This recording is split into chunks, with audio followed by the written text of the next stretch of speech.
Good morning, good afternoon, good evening, wherever you may be watching from, and welcome to Onwards and Upwards live show, where we discuss everything a global healthcare worker needs to know about living and working in the United States.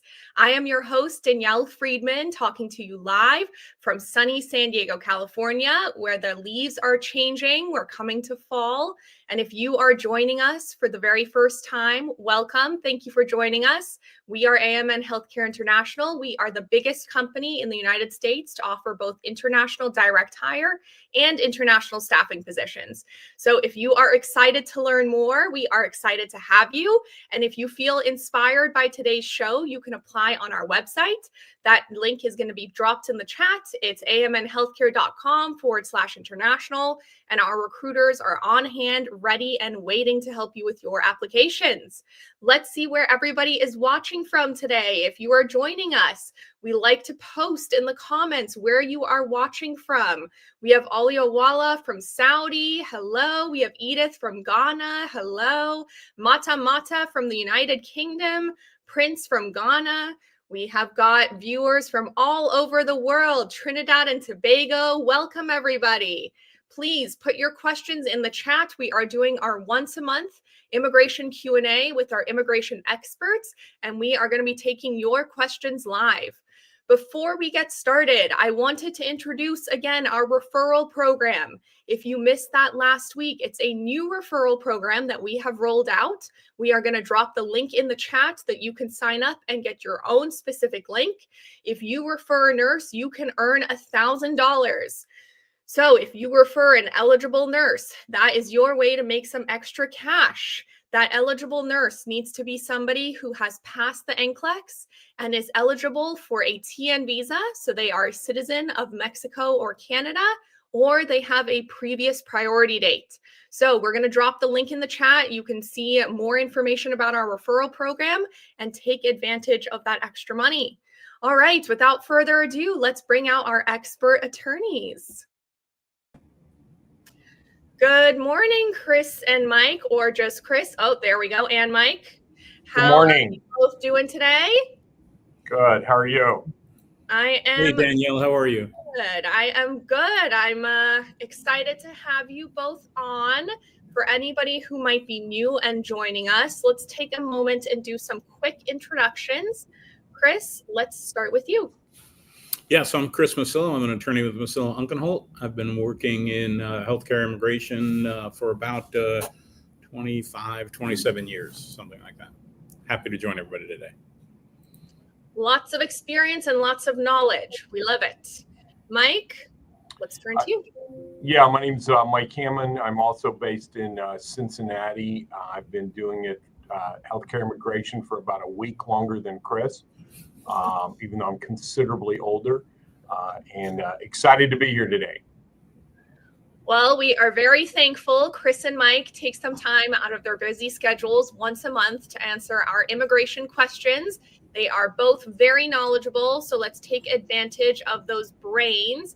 Feel free to put your questions in the chat. I am going to be monitoring and taking your questions live.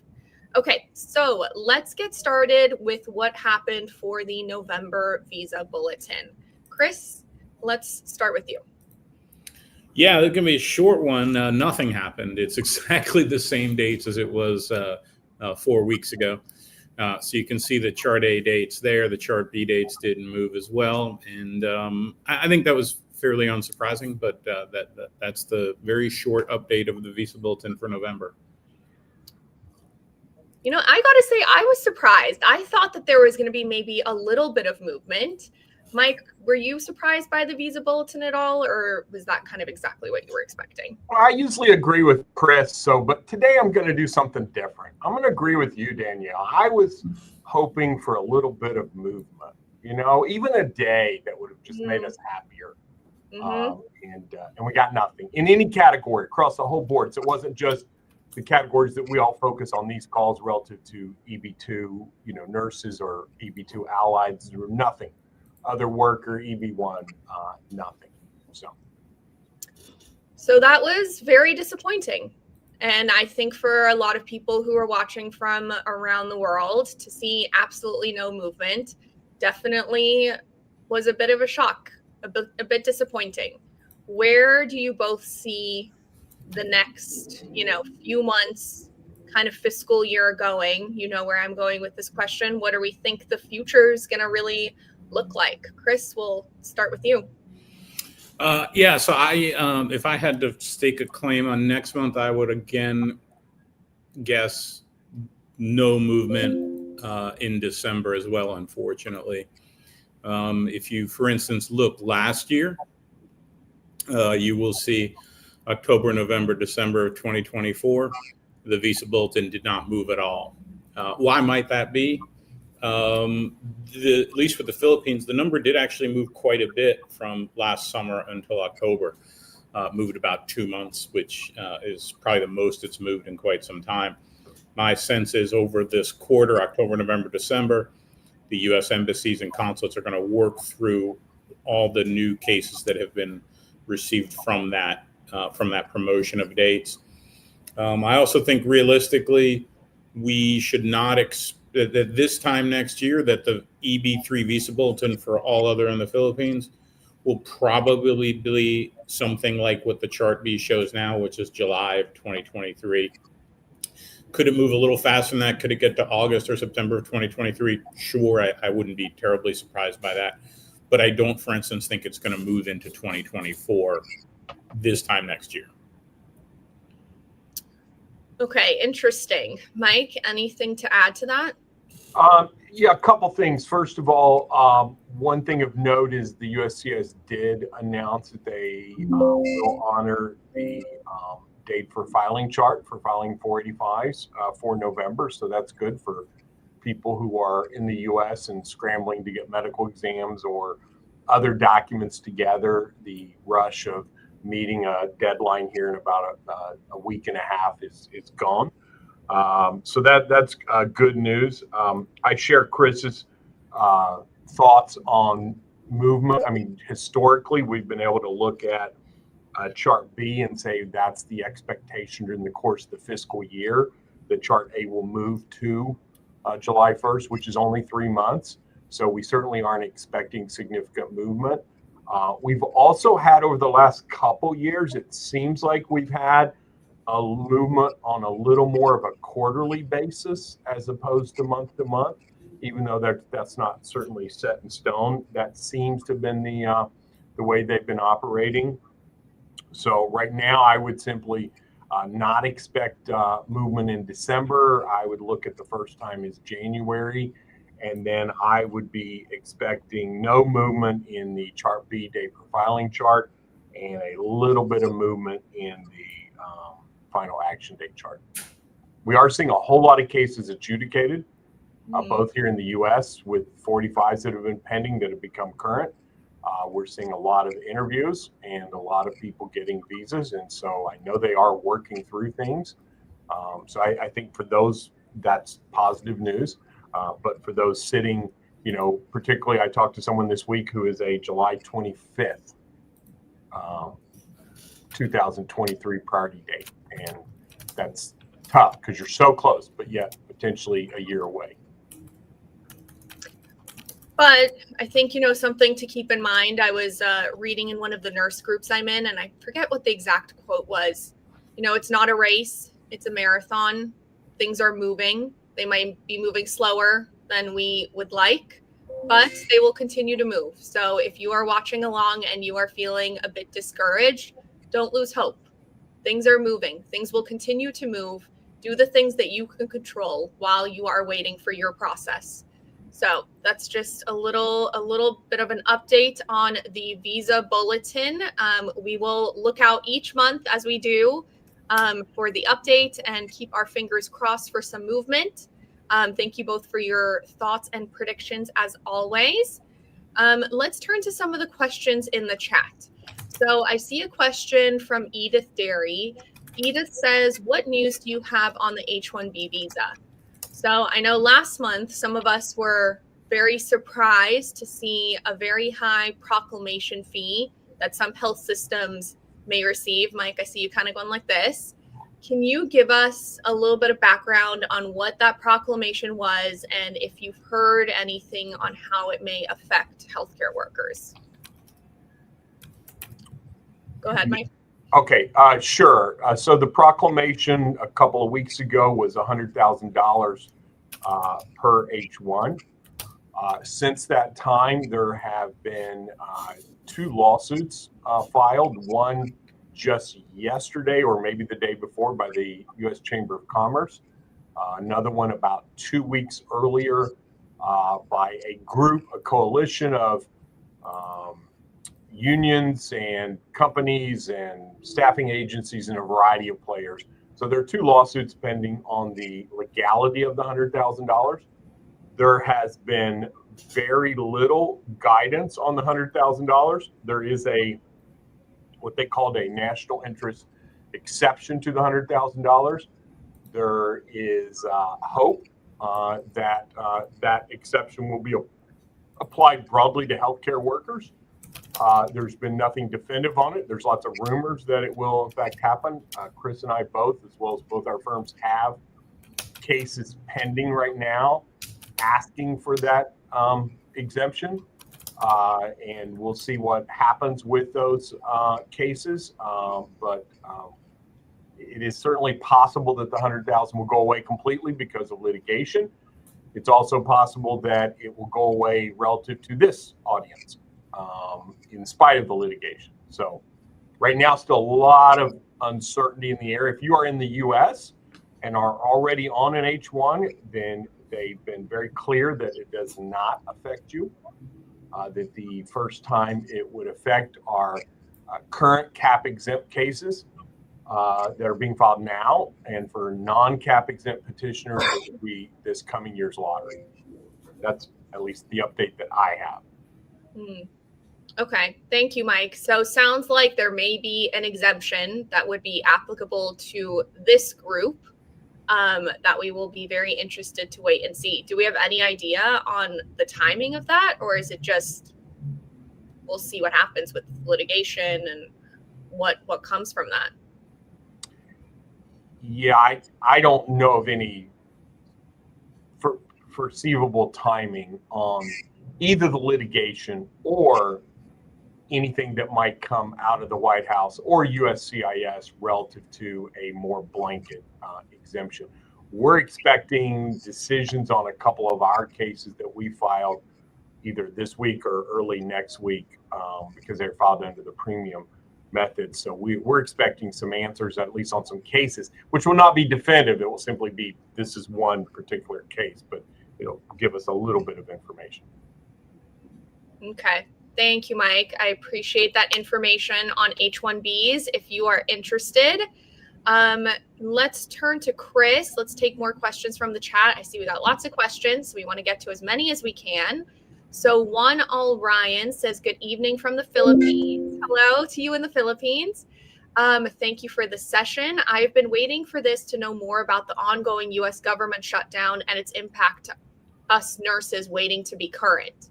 So has there been any impact on the Immigration Department, Department of Labor that may be slowing down further? Anybody who might be waiting outside of the country? Yeah, so the reality is not much. There's some slowdowns impacting some Department of Labor processes. But as a general rule of thumb, most immigration services in the employment-based world in the United States are what we call fee-based services, which means that employers, or in some instances the beneficiaries themselves, have to pay a fee in order for the process to continue. And so since it is a self-funded department, Homeland Security with respect to employment-based immigration, and the State Department with respect to consular visa issuance, we don't really see any issues there. On the H-1B side, we have sort of 2 things slowing down the process there. One, as Mike mentioned earlier, we have this $100,000 additional tax that Trump put in a few weeks ago. That has really slowed the processing down. But even additionally, in order to file an H-1B, an employer needs to have something called a labor condition application certified by the U.S. Department of Labor, and there's no fee associated with that, and therefore the Department of Labor has stopped all processing of those. The last point I think I would say with the shutdown is we are here on day 17 of the shutdown. My experience with the shutdowns is we tend to get a lot of press saying that the shutdown is going to continue to last, and then one day we'll all wake up and it's over. My experience and sense is that at some point, some of the leading people on the Republican side and the Democratic side will get in a room and end the shutdown. Having said that, if it went on for 2, 3, 4 more weeks, that would be very disappointing, but I don't think it would be wildly surprising given the acrimony between both parties in the United States and Washington, D.C. right now. Okay. Thank you, Chris. Those are some good points to consider and just think about. So thank you for sharing that. So let's take some more questions that we have. We have a question from Rajiv. Rajiv wants to know, how long does it usually take from an I-140 approval to get a green card interview? Mike, let's turn to you. Well, the biggest wait is obviously waiting for your priority date to become current. So getting an I-140 approved does not necessarily, I mean, it's a necessary step to getting a visa interview, but until your priority date's current, it doesn't really matter. I think the question might be more along the overall time frame. I mean, I think most of us right now are saying 2.5, 3 years kind of time frame from the time you start is probably a fair number. Okay. All right. So let's see. We have lots of questions. We have a question from Ani. So Ani says, what are the most common reasons for an EB3 delay or denial? Chris? Yeah, so we don't see, we wouldn't use the term EB3 delay. I mean, your case is filed. If it's filed under premium processing, you are going to get a decision in 15 business days. Now, sometimes that decision is an RFE. Once that RFE is replied to, you will get another decision in 15 days. The U.S. government takes the view that if your case is taking longer than you would like, that is your option, is to have your case upgraded to premium processing. So that's not really a delay. Currently, on the other hand, we are seeing 12 months or so for I-140s to be approved. That also isn't a delay. That is the processing time. So I wouldn't characterize that as a delay as well. Why is it taking so long under regular processing? Well, number one, again, the U.S. government says there's a remedy for you. You just need to pay the premium processing. But number two, if your case is filed today, October 17th, 2025, under EB3, and it takes a year for that case to be approved, you really haven't lost any time, because your priority date is not going to be current for probably 2.5, 3 years, maybe even 3.5 years. And so from the U.S. government's perspective, they have limited resources. They don't really see any reason to add staff to approve an I-140 when there is no benefit other than peace of mind of seeing the I-140 approved. So again, we wouldn't see any, I wouldn't characterize any of those things as delay, but rather intentional decisions by USCIS and the Department of Homeland Security. Okay, thank you, Chris. So some information for you there, Annie. So I'm going to sum up a question that we got from Kwame. So Kwame said essentially that his offer was rescinded before he came to the United States, which is unfortunately something that we do hear from time to time. And it's just an unfortunate situation and really sucks for Kwame, and my heart really goes out to him. Is he able to recapture his priority date if his I-140 was not approved? Mike, I'm going to turn to you. Yeah, the answer is no. You have to have an I-140 approved in order to recapture a priority date. Technically, the rule is the I-140 needs to be approved for more than 6 months. If the I-140 is approved and then not withdrawn, then you can also recapture it. The only reasons you cannot recapture is if once the I-140 is approved, is if that I-140 was based upon false information. Quite often financial documents are what tends to be the problem, depending on the type of employer. But yeah, it does require an I-140 approval in order to recapture a priority date. There is no priority date. Interesting. Okay. How long are you usually seeing, follow-up question, Mike, how long are you usually seeing for I-140s to be approved if there was no premium processing? It's a pretty big range. As Chris mentioned, we're seeing almost all of them over 12 months. We're seeing some closer to 16, 17 months.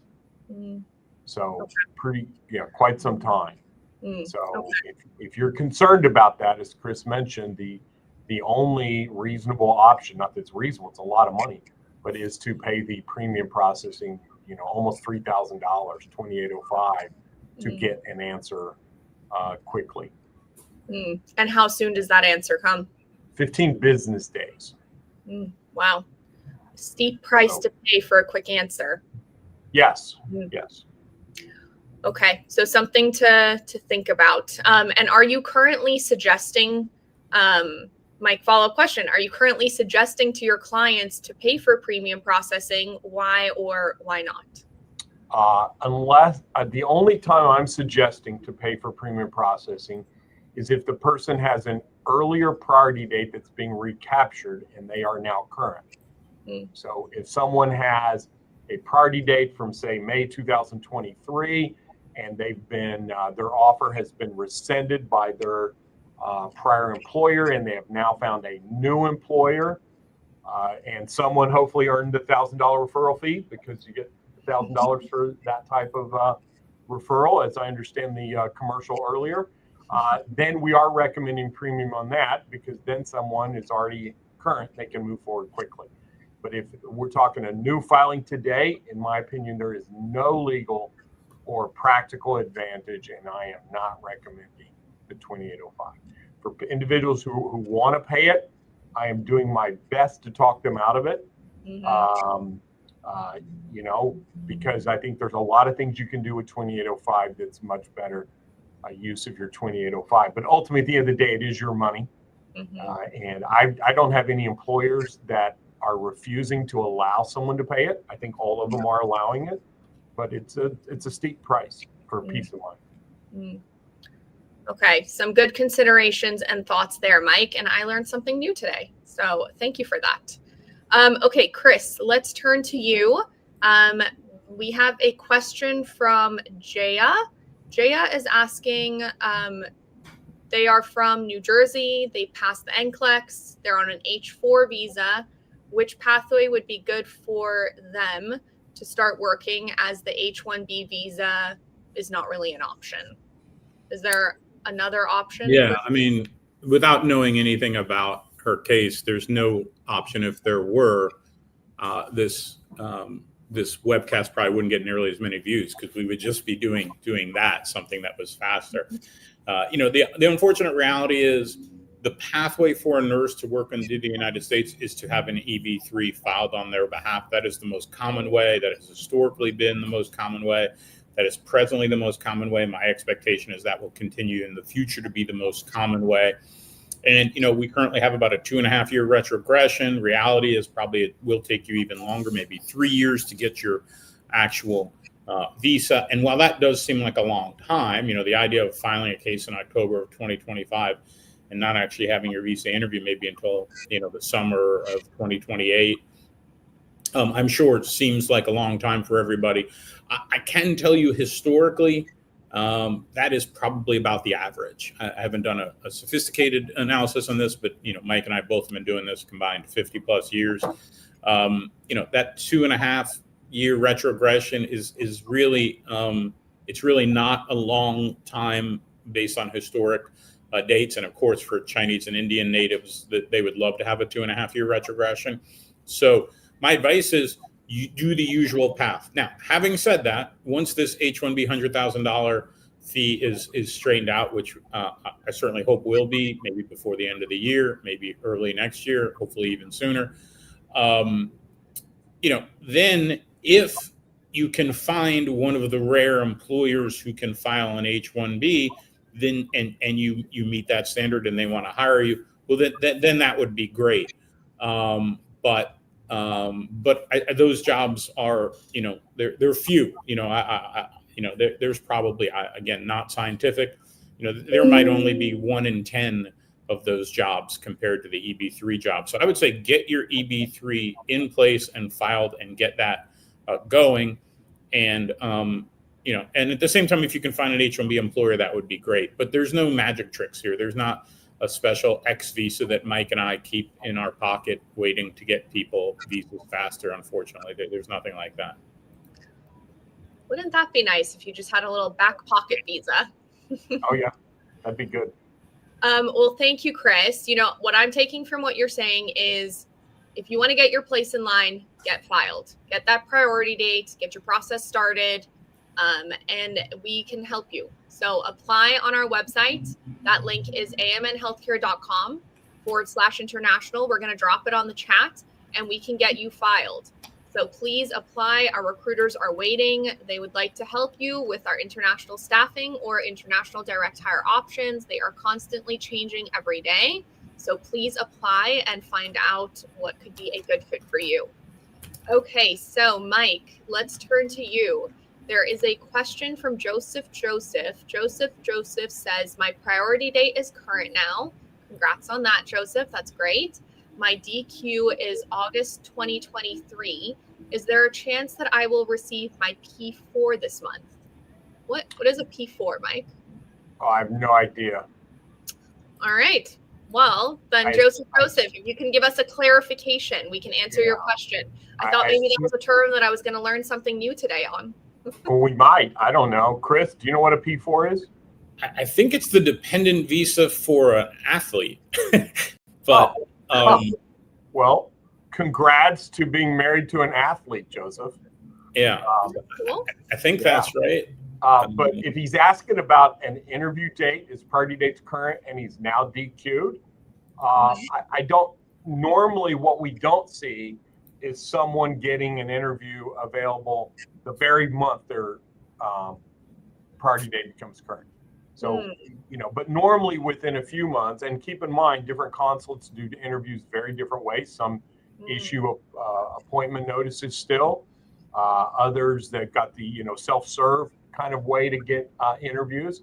So there are a lot of different things. But normally, if I see interviews within, say, the 3 months of someone becoming current that's already DQ'd, that's very normal. I'm not even terribly concerned, depending on the consulate, for 4 or 5 months. And there's some consulates that are out that just have issues. But generally speaking, I think in that time frame. But okay. Thank you, Mike. Some information there. Maybe you could give us, Mike, a little bit of a timeline, help us envision it. So you are a nurse who has been waiting due to retrogression, which has been hard. You've been delayed, and suddenly your priority date becomes current. And that's very exciting. Can you walk us through what the next few months look like? How long does it really actually end up taking to come to the US? And what does it depend on? Yeah, so a couple things. First of all, let's make sure kind of a theme of these shows for a long time have been to control what we can control.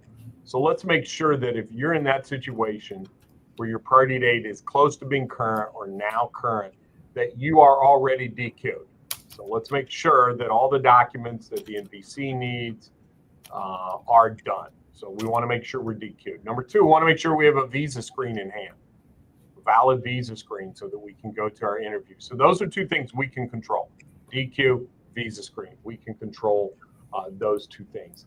After that, depending on the consulate you're at, you will either get an interview notice and also depending on the consulate, that interview notice may say go do a medical exam now and give you instructions for that. Some consulates still have the medical exams done after the interview.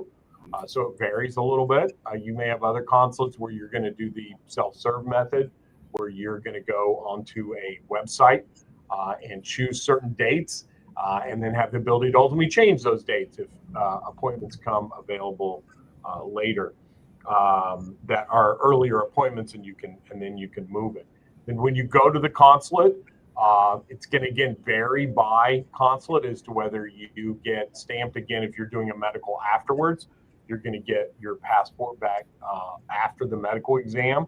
Often we see a lot of consulates 2, 3 days, 4 days. Some there'll be questions. Some they need more information, so you're going to have a longer period of time. But generally speaking, as long as the interview goes well and everything's fine, then you're going to get your passport stamped. And those passport stamps are going to be valid for 6 months. And you have to enter within those 6 months to take advantage of getting the green card. You get what's called an immigrant visa, which is basically a green card coming to the U.S. During those 6 months. And there's some information you pass off to the CBP when you enter and land. And then we'll ultimately get the actual physical green card that looks like a driver's license mailed to you at your address, or depending on how you set it up, maybe the employer in the U.S. So that's generally how it works. So it's not fast. It's not like you immediately are going to hop on a plane and go do your interview and then immediately come in. There's some time built into it, but you've passed the threshold of I can see the end of the line right there. And that must be a very exciting feeling. So for Joseph, that's a very exciting feeling to have your priority date current. Now you know kind of what the timeline is going to look like for you coming to the United States. I actually still have my green card from when I received my green card. I'm actually a U.S. citizen now, but I still have the green card because for me, it was a really big deal to get that green card. So I can share from firsthand experience. When you have that in hand, it really makes that long journey worth it. So remember, everybody, retrogression just means a delay. Does not mean a denial, does not mean you're not coming. It just means that there may be a delay in getting you here, but you will get here. So continue on with your processing, continue on being positive. You will get here. Okay, Chris, let's turn to you. I see a question from Chad. Chad says, will there be a problem at the U.S. Embassy interview if I'm not currently working at the bedside? Almost surely not. I say almost surely because it is not a requirement that you're currently working. You could be, for instance, a stay-at-home parent. That's perfectly fine. What could be a problem is if you do not meet the standard that was listed in the labor certification underlying your I-140, although that is supposed to be evaluated at the time of your filing. We do from time to time see that if the embassy finds out that you're not working, they maybe are suspicious that you are actually qualified for the position. So I would just be prepared to explain why you're not working, and if there's a valid reason, my guess is that will be 1 or 2 questions and over and done with. Remember, too, that there's no valid reason. There's no legal reason, really, that you have to be working. But other than that, I think you'll be fine, even if you're currently in between positions or taking some time away. Okay, well, there you go, Chad. Some good information for you. Thank you, Chris. Mike, so I have a question from Jose. Jose says, I am a Mexican nurse. What are my options to come to the U.S. and should I do it? What thoughts do you have, Jose? A couple things. This will be my second chance to get to plug your all's $1,000 referral fee. So first of all, Jose, find a friend to refer you, and then you guys can split the $1,000 and each of you get $500. But you are eligible for a TN. You need NCLEX pass. You need a visa screen. You need a license in the state you're going to work in. And I put quotes around the license in the state because in most states you cannot actually completely get your license until you're in the U.S. and have legal status and a social security number. But you have to have started the process and have met all substantive requirements for that state. Once you do that, so those are the qualifications, then as a Mexican, you will go to the U.S. consulate for a TN visa interview, you will have a letter from either, if you're going through the AMN staffing arm, there'll be a letter from them. If you're going direct through the AMN direct program, you'll have a letter from the hospital you're going to that will basically say, Jose's a nurse. Here's Jose, met all the requirements. We're offering Jose a position as a nurse, and you'll go to the consulate, the embassy there. They're scheduling appointments right now. Most appointments for Mexican TNs can be had within about 30 days. So all this can happen very quickly. You'll get a visa stamp in your passport, and that will allow you to come in and finish your licensure, get the social security number, and start working. So it can all happen extremely fast for you. So I would be reaching out to, I know they posted a few links here in the chat about opportunities, and I would certainly reach out to one of the AMN recruiters on the chat to talk about specific jobs for you, but you are in high demand and you have a very easy process. And then once you get here to the US on a TN, you can still go through the EB3 process if that's what you want to do and you want to stay in the work long term in the US, or you can continue to just stay on your TN. TNs are initially given for 3 years. They can be renewed. There is no real time frame for how long somebody can be on a TN. I know some people that have worked on TNs 15, 20 years. So those are good answers for you, Jose. Those are good answers for you, Jose. And a couple of follow-up questions there, Mike. Just my own curiosity. Why would somebody choose to stay on a TN versus applying for an EB3? I think the most common things we see is individuals who do not have family members. So there's no incentive to get a work status for a family member, which with a TN, there's not an option. So they have no choice but to go EB3 or some other route to get a family, a work card, or the ability to stay long term. But I think for a lot of people, they just want the flexibility. They're not viewing the U.S. as home. We have a lot of Canadians that simply are really, whether it's this administration or any other, that are not terribly interested in being fully committed to the U.S. They like working here, but they don't necessarily want anything beyond that. So it's not terribly unusual. Interesting. Okay. Well, thank you for that information, Mike. And hopefully, Jose, that's some good information for you. You can apply on our website. That's amnhealthcare.com/international. If you are a Mexican or Canadian citizen, you are eligible for that TN visa that can get you here much faster. Or if you have a current or established EB3 priority date, please take advantage of our referral program. We dropped the link in the chat.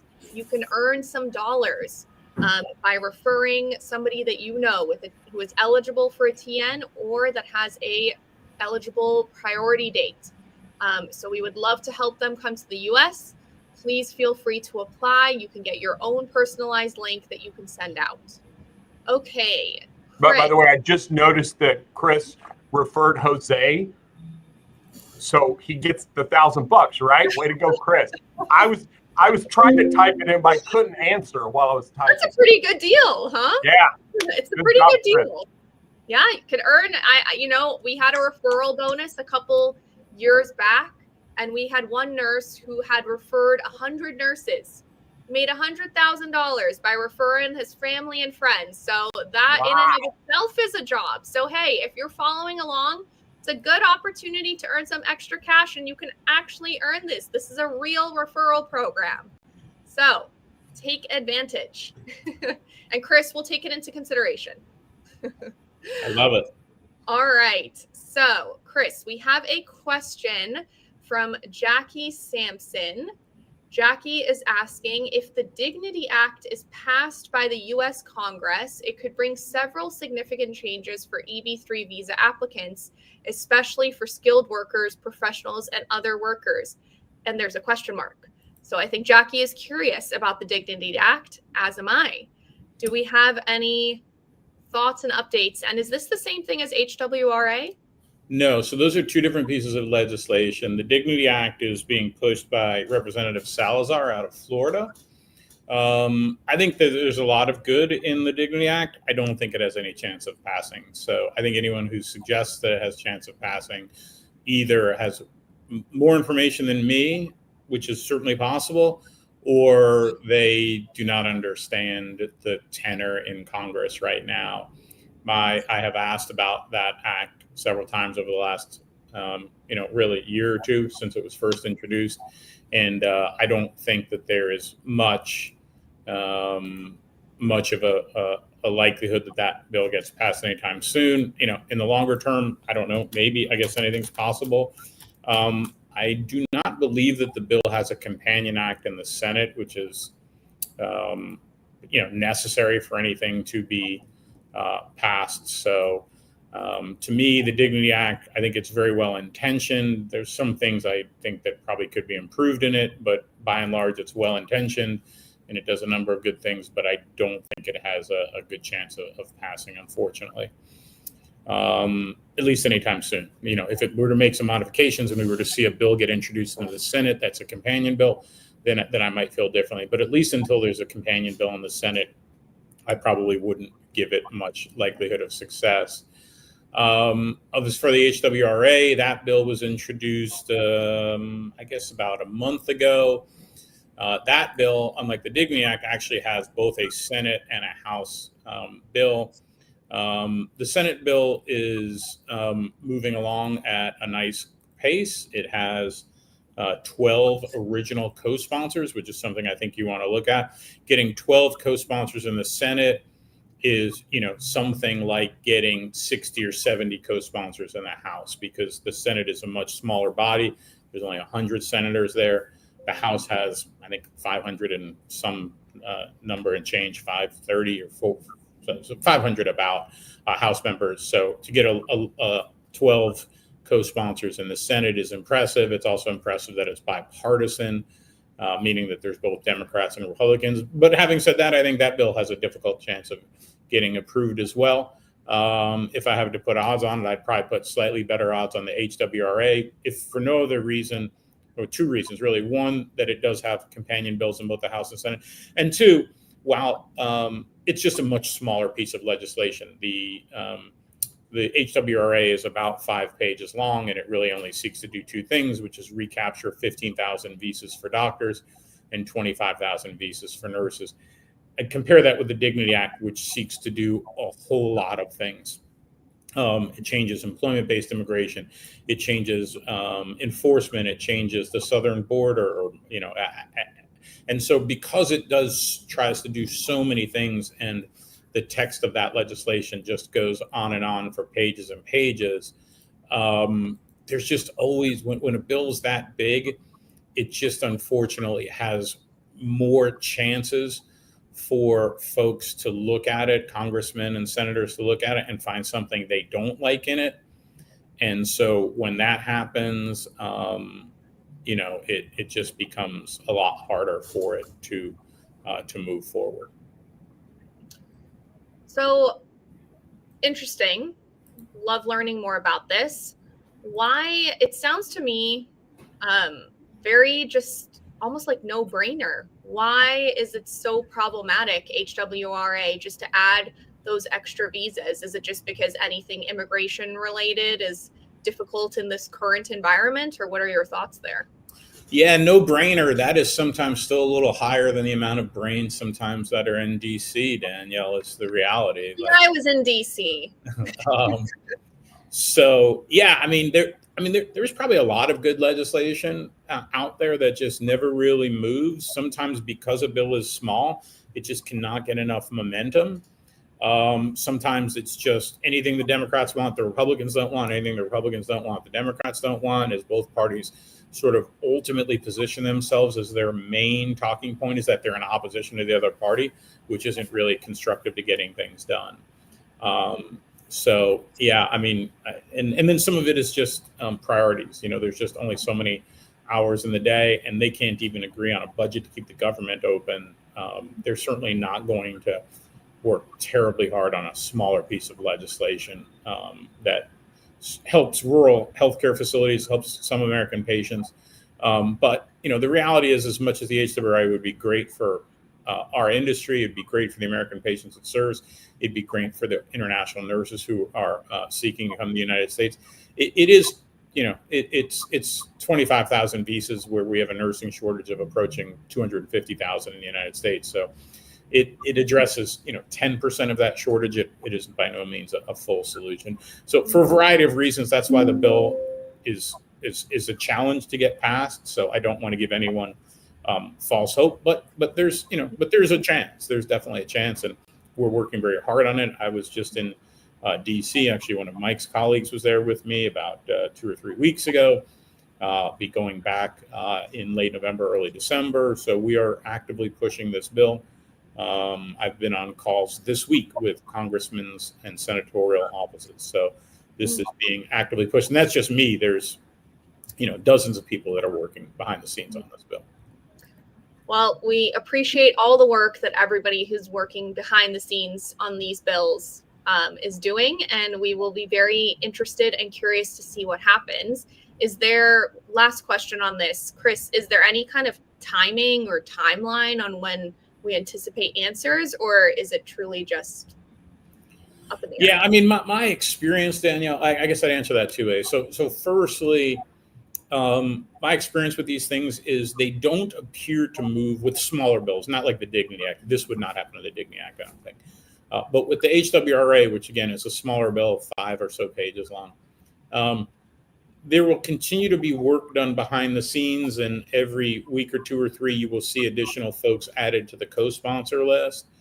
But there will not be probably a lot of press on it. Again, for us, it's a very important issue. For the general public, for reporters, even for most of 99% of the immigration lawyers out there, it's an insignificant piece of legislation, but it is being worked behind the scenes, which means we could wake up one day and all of a sudden it passes.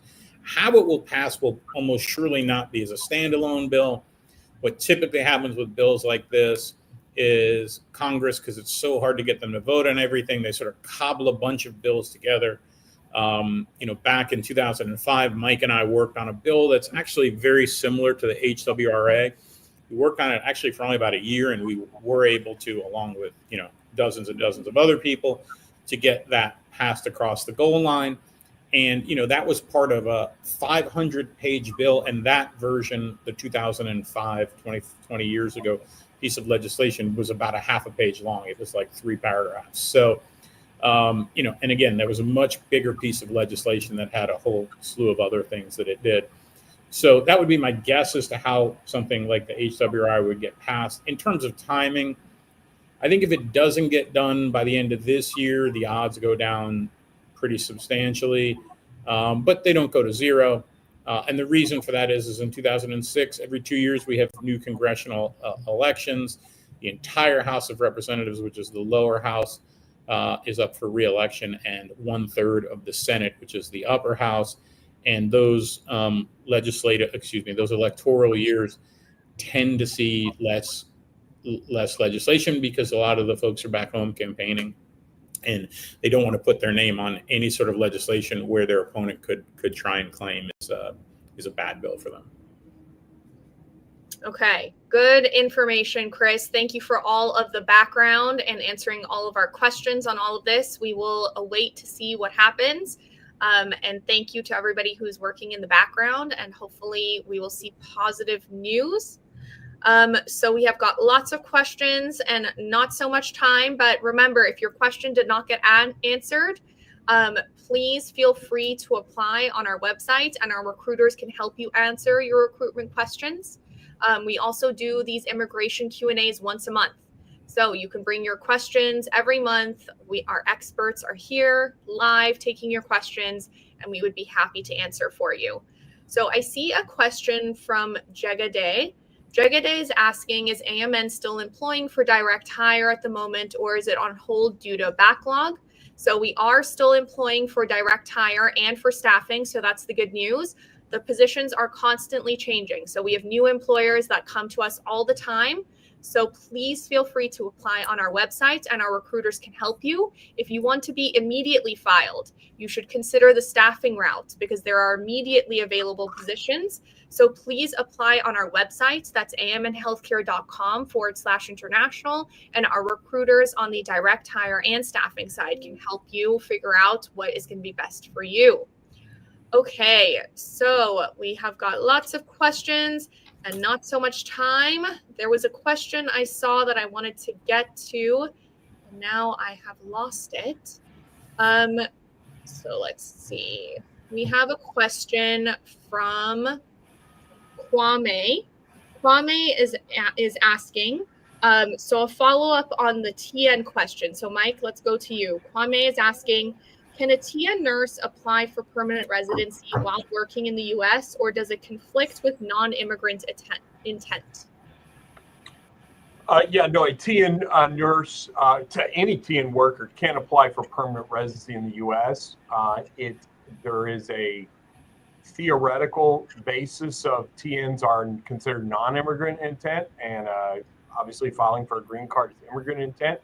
However, it is deemed that immigrant intent only attaches if there is the ability to actually immigrate, which means that if you're a TN holder and your priority date is not current, which is the case for most TN holders right now, starting the process, that you can continue to travel on your TN, extend your TN, etc. However, once your priority date becomes current, you're going to need to stop traveling on the TN, and you would not be able to renew the TN in most situations, and you'd need to file a 485 and go through the adjustment process, getting your EAD through that. So there's not a direct conflict, but there is a part of the process that gets to be a little tricky, but it can certainly be maneuvered. Those rules have been the same for, 25 years. So pretty easy to do. All right. Well, that's good news there. Thank you, Mike. So I am seeing a lot of questions about H-1Bs and H-1B filings. If that is specific to your case, I highly suggest you reach out to your case manager, and they can help you figure out where your next path is. I know there's been lots of discussions on the H-1Bs and what is happening with that. So my best advice is to reach out to your case manager, because each individual case will have its own answer and information. So please reach out to your case manager to find out information. Okay, Chris, we have a question from Anthony. So we talked a lot about recapturing priority dates. Anthony wants to know, how will you recapture your priority date, and at what stage can you recapture? Yeah, so the recapturing of a priority date means that you had an I-140 filed for company A, and that I-140 was actually approved, and now they no longer want to hire you, and or you don't want to hire them, you don't want to be employed by them. We always recommend that you get that in writing, that they are releasing you from any sort of contract or obligation you have to them. And then you file an I-140 for company B. And when we would file an I-140 for company B, we include a copy of the approval from the I-140 for company A. And then when the I-140 for company B is approved, even though that was filed much later, it will have a priority date on the company B approval notice that will be backdated all the way to the one on company A. Okay. So there you go, Anthony. Thank you, Chris, for answering that question on recapturing priority dates. So I think we have time for maybe one, maybe two more questions. So Mike, we're going to turn to you. So Mercano is asking, what happens to persons' kids who age out? Is there legislation in place to assist? What does age out mean? And what are the options for Mercano? Yeah, so age out means that you have a child that turned 21 before they got their green card. And the actual age in which they turn 21 is their birthday plus ever how many days your I-140 was pending. That's the simple answer. But when a child ages out, there is no option for them to come through your employment-based case. They may have independent means to come here. They may qualify to be a student and come here on an F1 visa, They may qualify, depending on their education and occupation, to do an H-1. They may ultimately be sponsored under the family-based categories, which have longer waits even than the employment-based, but nonetheless are options. So, but there is no legislation pending right now that I'm aware of that would provide any relief beyond the legislation that we've had for quite a while, called the Child Status Protection Act, that does allow the birthday to be recognized as the date plus the I-140 filing. But it doesn't save during retrogression. So the reality is, if you are in the process today and you've not filed your I-140 and your child is 19 years old or 20 years old, the odds are that you're not going to be able to have your child immigrate with you. So you're going to have to look at other options for that child. And if I have learned anything about aging out concerns, it would be to speak to your attorney, because there are a lot of different things to consider, a lot of different methods to consider.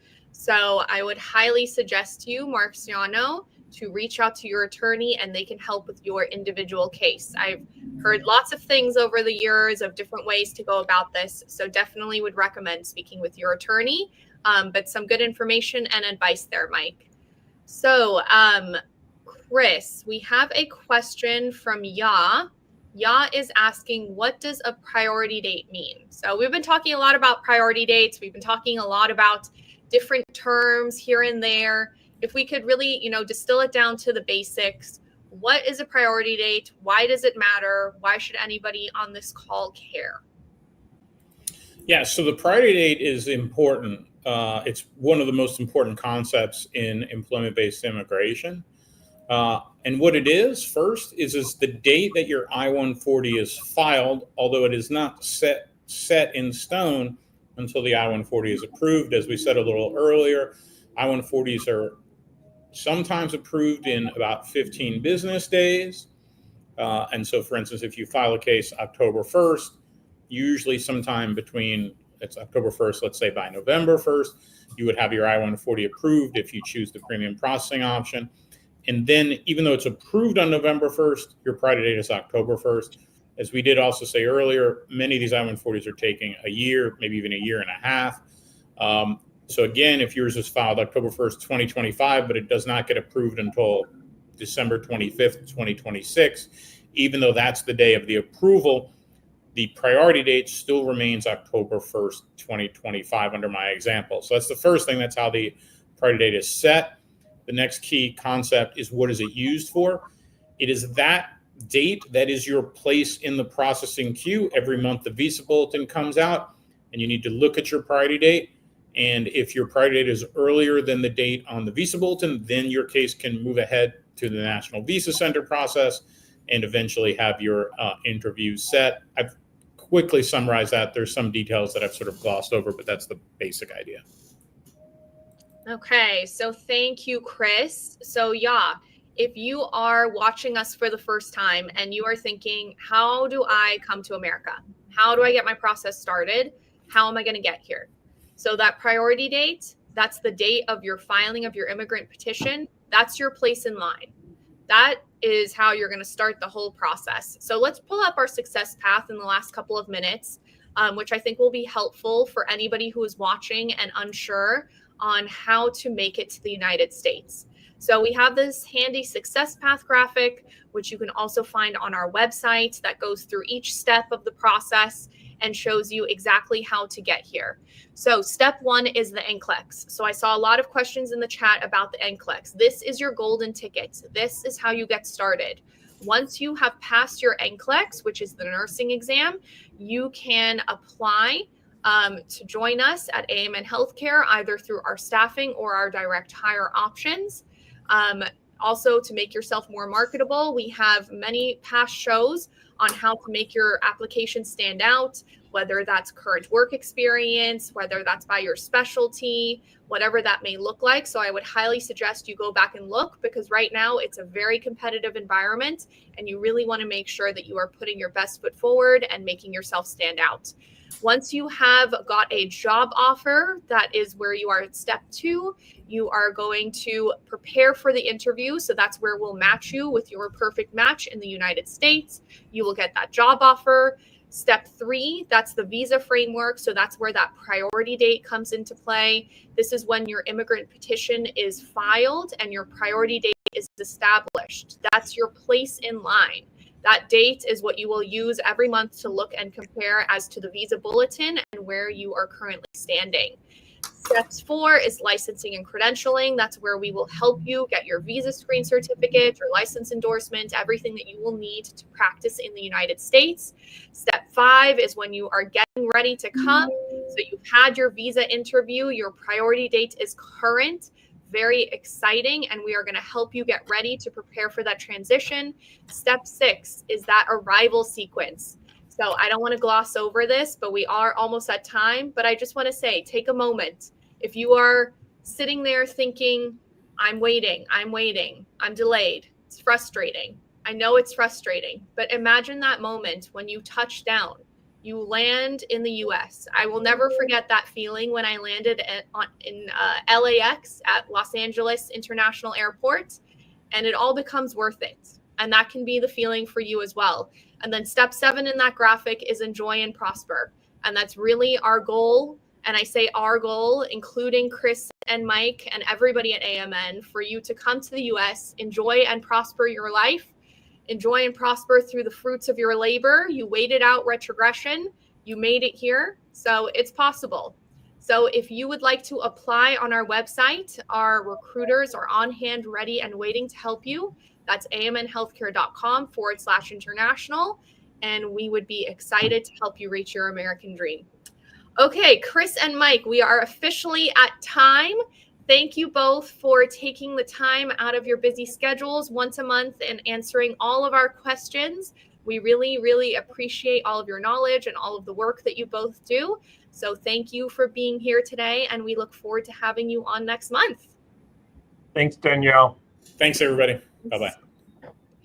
And if you are joining us for the first time, we round out our shows looking at the schedule for next month. Pull up our onwards and upwards schedule for next month so you can see what to expect. Or maybe we're going to bring up our AMN Academy schedule. Let's see. Okay, we got the onwards and upwards schedule, the upcoming shows. So at 7 a.m. California time, we are going to be having our U.S. Employer Showcase coming up in the next few weeks. And then we will have our immigration Q&A with our expert immigration attorneys. We also have our AMN Academy shows at 6 a.m. California time with our partner 9.09er, which are free IELTS classes, and our fourth Monday of every month, which is our Dream Jobs with D. So this is an update on all of the current availabilities on the international staffing and international direct hire side, which I know everybody is very interested and excited about. So thank you, everybody, for joining today. Thank you so much for your intelligent, thoughtful questions. Hopefully you learned something new, as I did as well. And as we do each month, we will hope to see some good forward movement next month.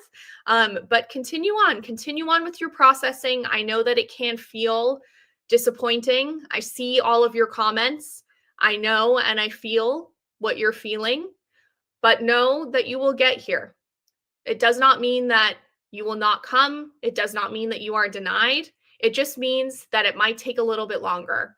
So while you're waiting, we have some shows on waiting wisely. We have some shows on how to market yourself the best way possible. Take advantage, and as we say, wait wisely. Thank you for joining us today, and we'll see you again soon. Onwards and upwards, everybody. Bye-bye.